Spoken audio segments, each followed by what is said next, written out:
بسم اللہ الرحمن الرحیم۔ السلام علیکم ورحمۃ اللہ وبرکاتہ۔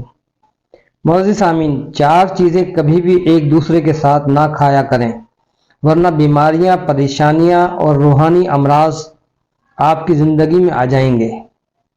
پہلی چیز، شہد اور مچھلی ایک ساتھ نہ کھایا کرو، کیونکہ اس سے انسان پوشیدہ امراض کو دعوت دیتا ہے اور اس کے خون اور معدے میں آنے والے وقتوں میں عجیب و غریب بیماریاں جنم لیتی ہیں۔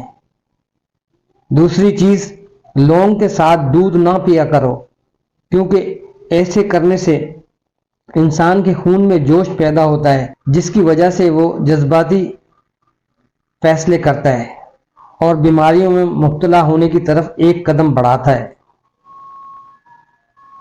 تیسری چیز، کیلا اور چکن سوپ ایک ساتھ نہ پیا کرو، کیونکہ جو انسان کیلا کھا کر اس کے اوپر چکن سوپ پیتا ہے یا چکن سوپ پی کر اس کے اوپر کیلا کھاتا ہے، تو ایسا انسان ایسے جسمانی امراض کو دعوت دیتا ہے جس کا آنے والے وقتوں میں علاج ناممکن ہوگا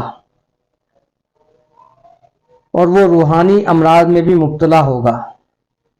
اور چوتھی چیز، لیموں اور دودھ ایک ساتھ نہ پیا کرو۔ یاد رکھنا، جو لیموں اور دودھ ایک دوسرے کے ساتھ پی لیتے ہیں تو اس سے انسان کے وجود میں جو قوت مدافعت کی فورس ہے، قوت مدافعت کا جو دائرہ ہے، جو انسان کی تمام بیماریوں سے حفاظت کرتا ہے، وہ ٹوٹنا شروع ہو جاتا ہے، جس سے انسان کمزور ہو جاتا ہے۔ اسی وجہ سے وہ نظر بد، جادو، تعویذات کے ساتھ ساتھ جسمانی و ذہنی امراض کا شکار ہو جاتا ہے۔ معزز سامعین، ویڈیو اگر اچھی لگی ہے تو اس کو شیئر کر کے ان تک پہنچا دیں جن کو اس کی ضرورت ہے، اور اس میں اپنا حصہ ڈال دیں۔ چینل کو سبسکرائب کر دیں۔ جزاک اللہ خیر۔